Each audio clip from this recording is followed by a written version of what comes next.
Hi guys, it's been a long time. Uh, I want to show today something like a large deployment of a router config. And in NSO, Cisco product NSO, that's the integral part of the automation software, okay? And there is a concept of service modeling. Okay, and I would try to explain you what's a service modeling and what the service modeling can do. And let's start with a bit basic stuff. And it's complicated. I try to be intuitive as possible. Okay, so now on the left side you see a configuration. It's just a CLI. Okay, CLI configuration is like there's a bit of structure, but it's not really. In Juniper is probably better, and this is Cisco XR. You will see, router, and the router you have an interface, and the interface you have some parameters. It's like loosely structured. But now, let's say you want all this config move to the right side, okay? And now the config line might ask you, okay, so what do you mean to the right side? Where exactly? And there's just no precise way to transform a config from its original position to another new position. Okay, without structured data, it's just hard to do. You can do it. I guess just hard. You have to do all the passings. Let's say you want the value only here. You need to basically do some passings and extract that real value, use a regular expression. Might be you only want the part of this line, you have to cut the line in half and you extract only this part and so on and so forth. Okay, then if you have structured data, you can't say really precisely. Let's say there's a value here on the house 211. Okay, so this value here, and you want to go, so look, I want you to go to the new house. This is a new house, okay? This new house. Then go to the new house to room 521. Okay, so that goes directly there. And this is what it enables you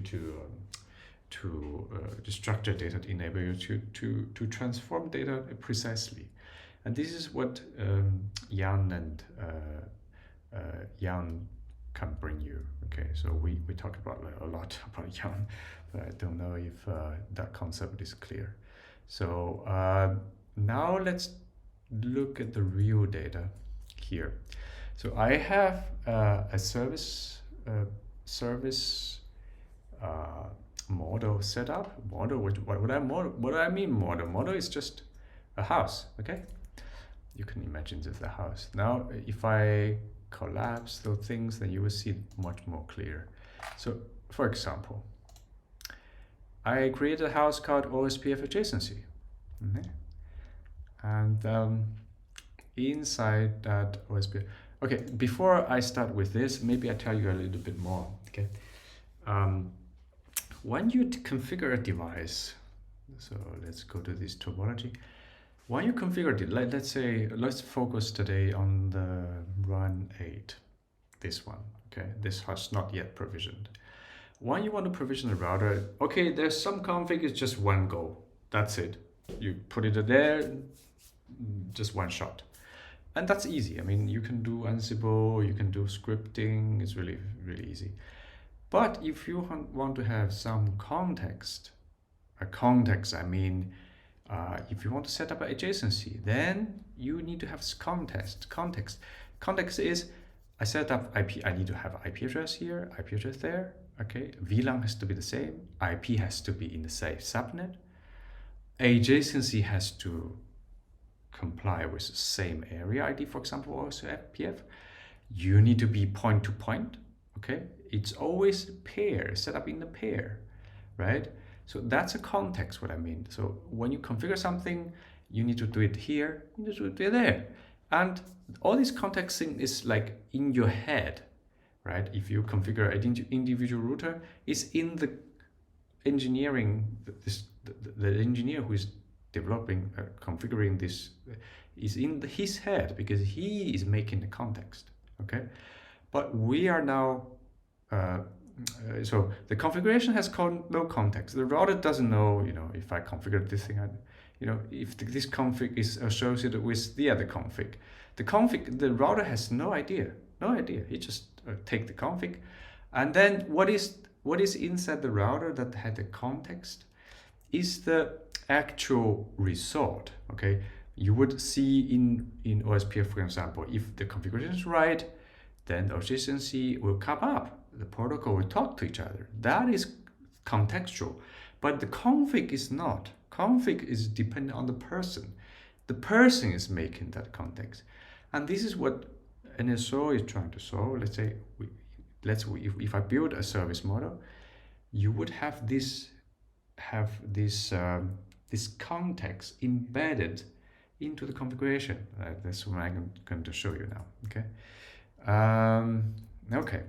So in this house, let's go back here. For example, in this house, I set up only the parameters I want. Okay, nothing else. Just very simple. What I need IP address of the interface. Look, right here. Go ahead. I need IP address. I need which slot, which interface slot. On this side is gigabit 101. This is 01, 02, and I need a router. I said, which router? Okay, and then if I have interface slot, I have IP address. Then I can set up OSPF adjacency, right? And that's what I'm trying to model here. Okay, and this is basically it. So I say, okay, I'm gonna build a house. This house is called OSPF adjacency. Then, and when I go in here, you see a device. This device is meant to be the local device. In this case, it will be the RN8, router 8. Okay, that's device. The device, which device? It gives you a leaf ref, basically tells you which router you want to select. Okay, then I will say this device name. Then we say, okay, which area ID that should belong that interface. Okay, that you need, but that for OSPF to set up. And then in the interface, ID is basically the slot number. Okay, IP address. Everybody knows IP address, right? Okay. Now I need to set up the neighboring router. So this is basically what is happening here. The neighboring router and the name of the neighboring router. Okay. And the area ID is the same like this one. Actually, I could have taken the area ID out and say, okay, both sides has to be the same area ID. You cannot have different area ID, otherwise adjacency won't come up. Okay, so the same. I need gigabit Ethernet, which slot and IP address. That's it. That's all you need. Okay, that's all you need for modeling a house, which is called a service model. Okay, my graphic is not exactly complying this. I could have just said, look, I need this is basically say, okay, router, OSPF adjacency, then you have a device. Okay, under the device I have an interface slot, IP address, area ID. That's it. In the house, now you have the neighbor, interface, IP, area ID. That's all you need for this house. And then you get another house which is much more deep, or let's say structured, which is the device configuration, which is very, very structured. You have like this one, this one, a lot of, you have a lot of configuration. You can imagine that the device, you can configure a lot of things. And this tree is just much bigger. Okay, much more content in there. You have also deep structures, like like going all the way down to to until you reach the it's called the leaf, which is the end node, and the value exists here. Okay, you want to set value here, and this is what happens here. We say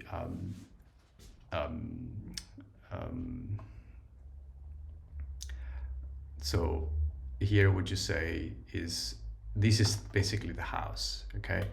And this one is basically this one, okay? We have two templates. One is for the local device. Remember when I built the house was for the local device, which is this guy, okay? The R8. And in the house, I mean the device this is the local device, right?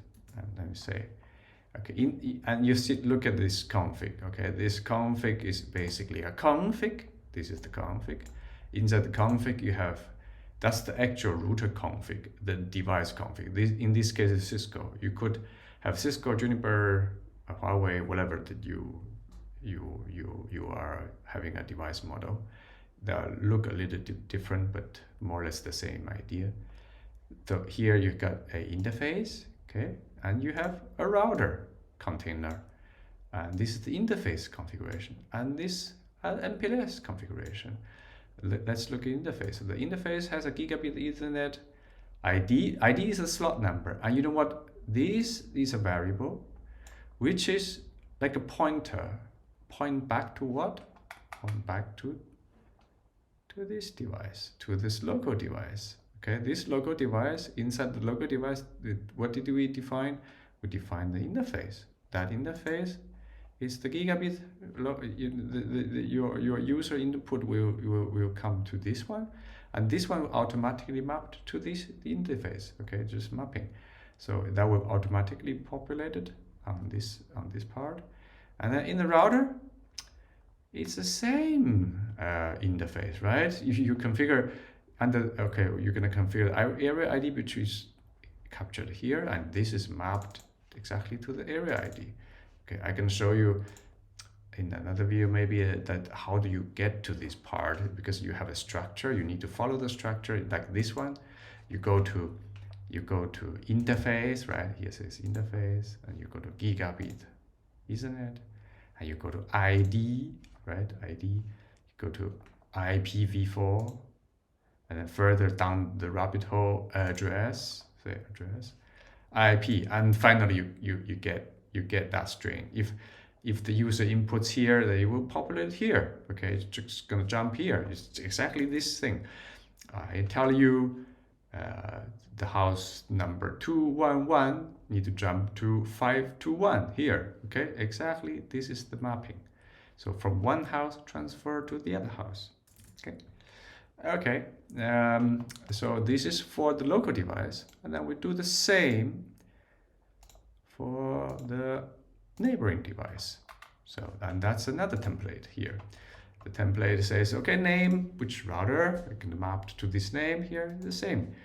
Into which interface? We define the interface here, right? And inside the interface, we have the gigabit Ethernet, and ID is slot number.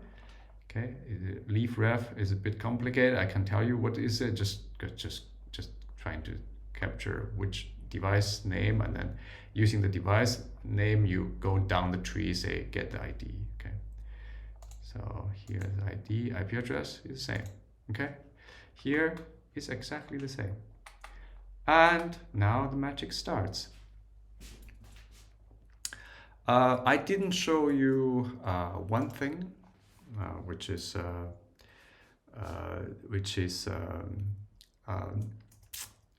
we need to provision initially the router config, OSPF router config, okay? Because I would assume that the initial router config is there. So here we see, okay, it's there, okay, but I deployed this also user service, but this is not the one I showed you with a neighbor, with a context. This is just one shot. You can use Ansible, you can use script, whatever you to populate this, and I'm doing it on the Cisco NCS. I defined a service called okay, and you see that I have populated this this router, okay, this the VLAB R8, which is this router, run 8, and this is the same device. Okay, I provisioned it initially. And this just look so simple. Just router ID, area ID. That's only the two parameters I build in the house and say you need to provision, and it comes here and populated this one and populated this one. And in that one, I hard coded, okay, I need to have a loopback address in this area and need to be passively disabled. And this is like hard coded, and this is just the variables that came with this service model. Okay. Okay. Now assume this is all good. Let me check. In NSO device, I'm just gonna check if the devices are synchronized. Check sync.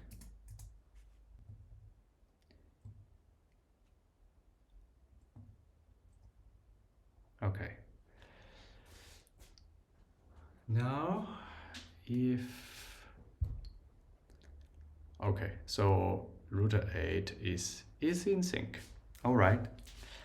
Then we can say I can deploy. Let's see the topology.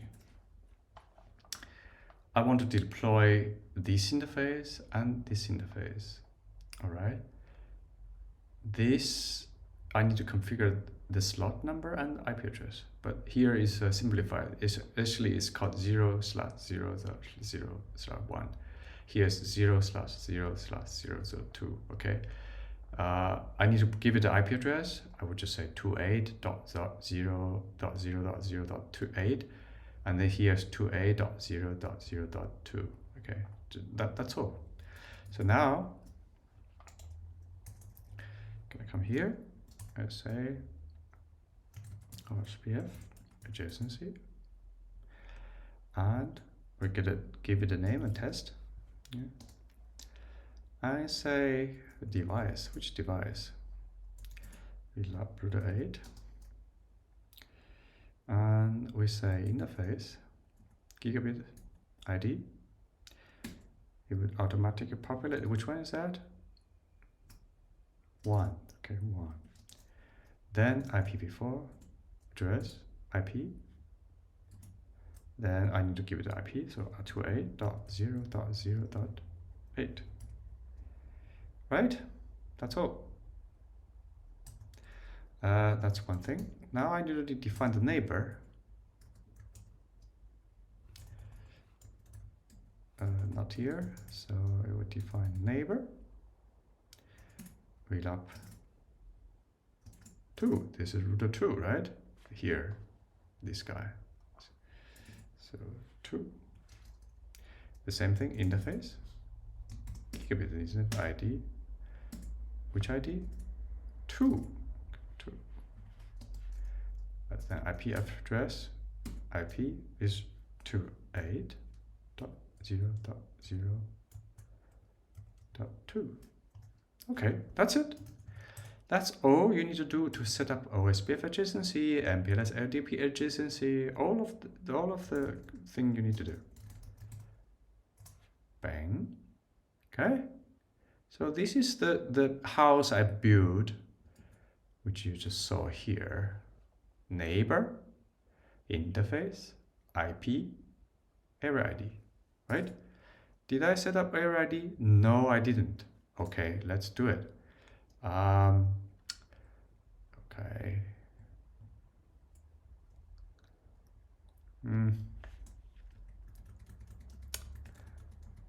Actually, I just need to do once, but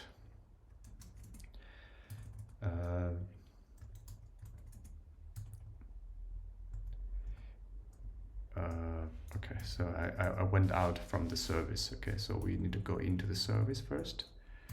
OSPF adjacency VLAB 8 test.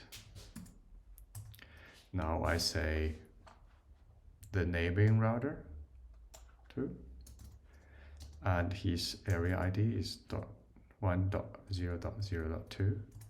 Okay, and the device R8 area ID, top, show configuration. So now this is my service configuration. Very structured, right? Device, local device, area ID, interface, which slot, IP address, that's all. Here, area ID, interface, IP. Got it? Now, let's see. Now I can map these configurations towards this device configuration I just showed you before. Okay, it's gonna automatically generate the configuration. So commit, dry run. It's just a test to show you what configuration I'm gonna put on the router. Right. Okay. So let's check one by one. So we're gonna go to device, lab 2, configuration. This is just an NSO way of saying that's the device, that's his config interface. 02 description. Okay, I hard coded this, but normally you should put. And then this is the IP address I gave, and then automatically this is what I hard coded as a mask. Okay, then here we go to router OSPF 1. Okay, I didn't let you configure this, but because we only have OSPF 1, so we'll do OSPF 1. Then the area ID is taken from that house, simple house I built, right? And then the interface. So it's the same one. Look, this one and this one. And it hard-coded as a point-to-point link, right? Then we also say we want this interface also in MPLS LDP. It's there. Okay, cool. So we do the same for the neighbor. Okay, I turned it the other way around. This is the neighbor. This is the local device. But it's the same thing. Okay, and you see the plus signs. Basically, he's gonna add those config. Okay, and let me configure it. Let's do device VLAB just to make sure. Check sync. Okay, we're in sync with the device. Because in NSO, if it's not in sync, if there's a difference between the actual device configuration and NSO will not provision. Okay, so you have to make sure. And there you can basically say sync to is to push your config. If you're confident your config is better than the actual device, you can push it to, or you can sync from. From you say I trust what is device, what the device is. Config is the truth. It's the one I want. I can just I can pull it from the device. Okay, but here we are good. We are in sync, because when you say check sync, if are we the same, not same, we do something else. But if we're the same, so result in sync. That's cool. So now I'm gonna commit.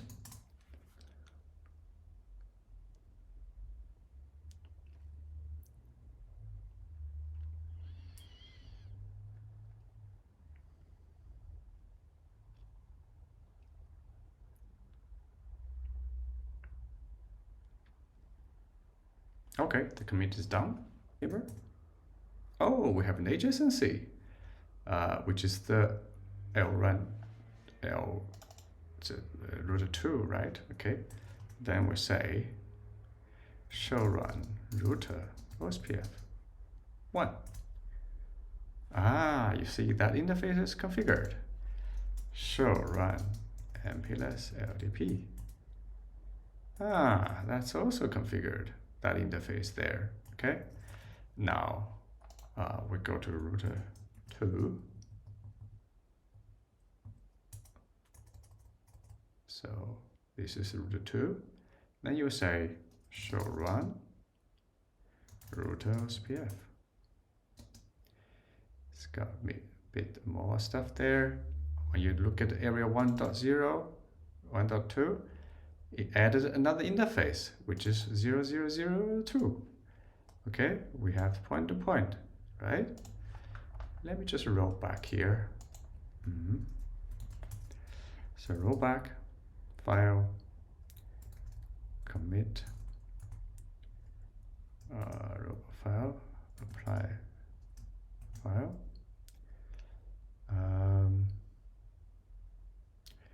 Okay, let me just remove the OSPF adjacency config. Okay, so now if I want to remove the whole thing, before I do that, let me grab display XML. So later on I can paste this in again easily. Okay, just take the whole config. Now I say, go in, I say no OSPF adjacency test, the name of the, that's it. And you say commit, try run. What he's gonna do, let's start with one router. Router 2, that's the neighboring router. It's gonna take out the description, minus, take out the IP address, take out the mask. Okay. In the OSPF area 1.0.02, take out the interface, take out the point-to-point, take out MPLS LDP interface, the same. Okay. Now, here he does the same. So basically he's removing all the configurations. So let's commit.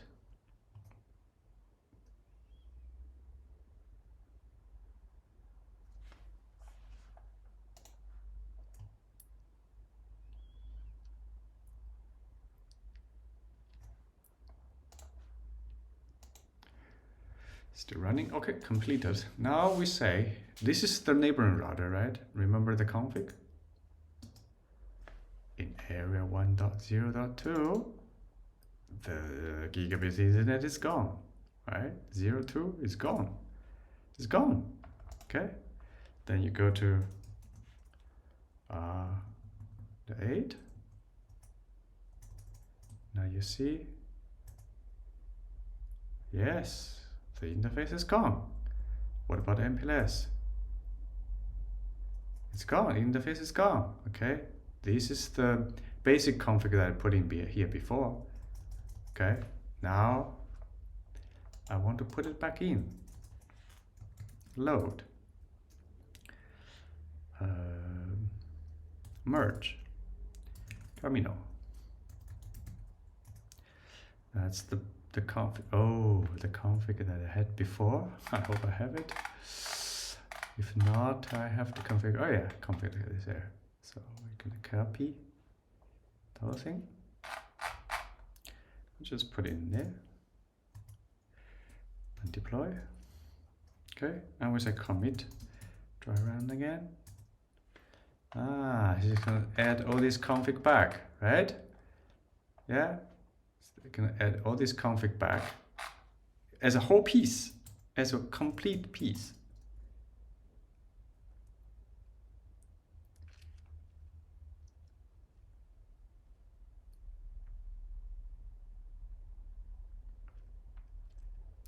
By the way, if any of this link didn't work, you wouldn't be able to commit. So either it's a one neighbor complete, okay, or it is not completed.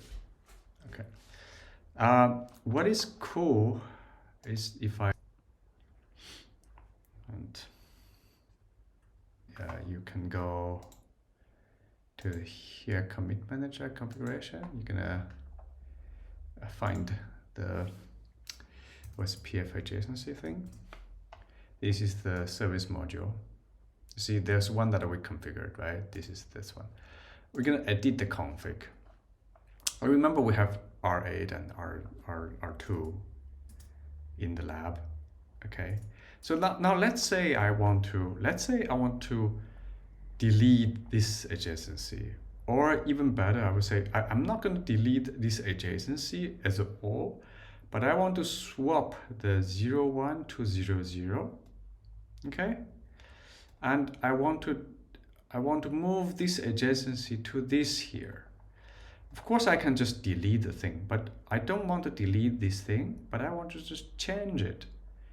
Okay, I'm gonna change the device also from R2 to R9, and the interface will from 02 to 00. And on this route, I'm gonna change from 01 to 00. Okay, and let's see if we can do it easily. So on R2, R8, yeah, interface, gigabit interface. So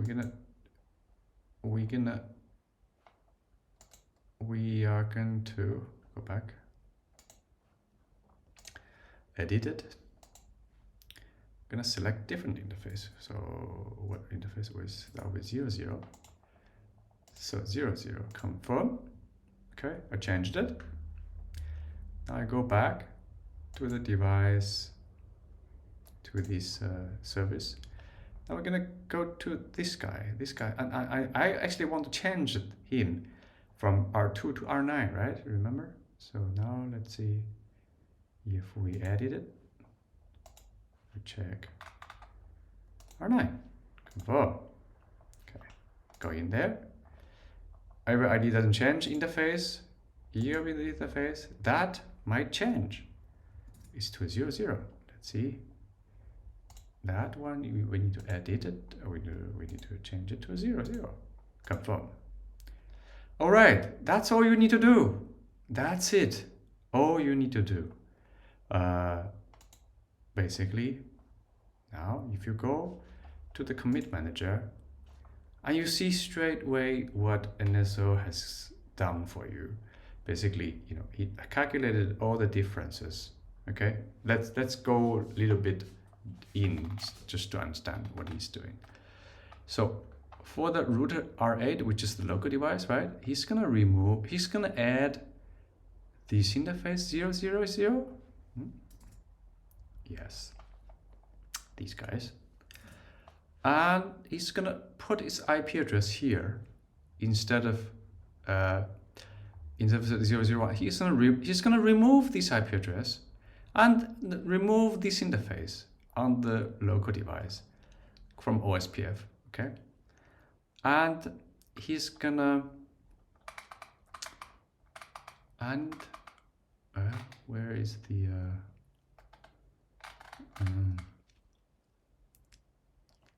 this device R2, R9. Yeah. Okay. So for the interface, he's also doing something. So he's gonna add the 0000 interface to the R9. Okay. Where's the R8? I don't get it. Ah, no. Sorry. Okay, here. So on this R8, okay, he's gonna take the 00 interface, okay, and add the description, add IP address, okay, let's see, 00, yeah. So on the 00 interface, it used to be no interface IP address, so he's gonna add this. And on the R1 interface, he's gonna remove the IP address. Okay, this is, I didn't do any scripting here. It just happened that in that way because the house transfer. Okay, then for the R8 router, it will go also into the area 1.10, and he's gonna add this interface 0000 and remove the 0001. Okay, on LDP it does the same. It adds this interface and remove this interface, right? Okay, then we have R9. So what happened to R2? So let's see what R2 he's gonna remove the description. Okay, he's gonna remove the IP address from that 0002 interface. Okay. Yes, this was on 002. Okay, it's going to remove that interface, and it's going to remove that interface from the OSPF process on R2. And also the LDP, that interface, he's going to remove it, and he would take the 002, which is the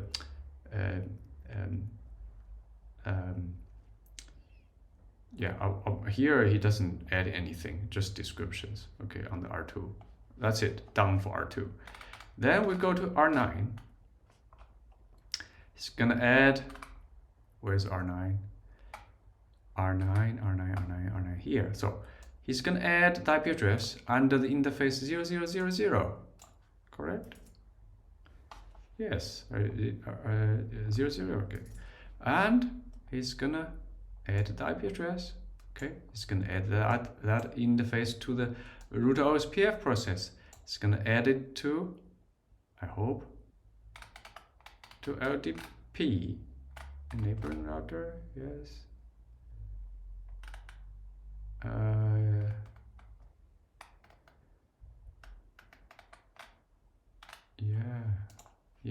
R9 is gonna add this interface, physical interface, okay, and then add into the router the same interface 0000. Then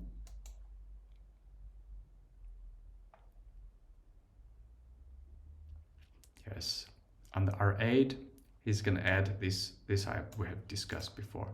He's adding this to the 0000 interface IP, right? R8. That's local. It's basically swapping this to here. Okay, that's correct. Okay, I'm gonna commit.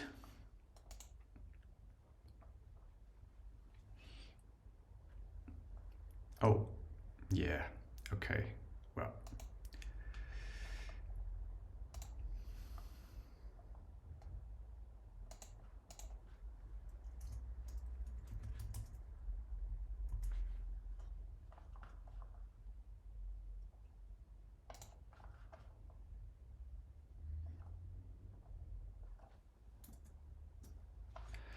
Okay, I first have to check if the device R9, if we are synced. Check sync.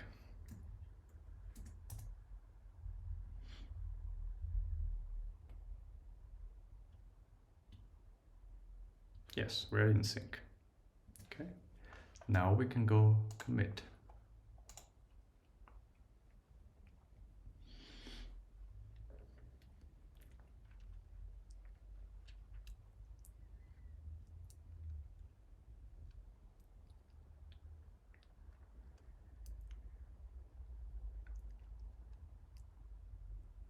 Done. Okay, so we go to, all right, show OSPF neighbor. Oh, that adjacency is switched to this side.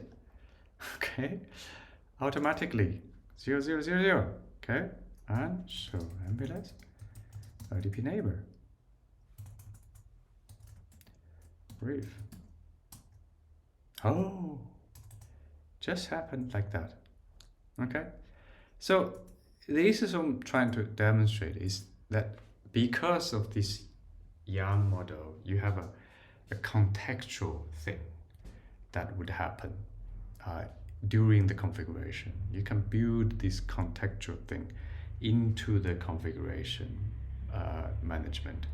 The changes, this feature is called FastMap, basically to figure out all the changes that you needed for create a service, basically OSPF adjacency, and update it. This is what you just saw, that update. We saw the delete, we saw the update, okay, and change, and you can create. So this CRUD concept, create, read.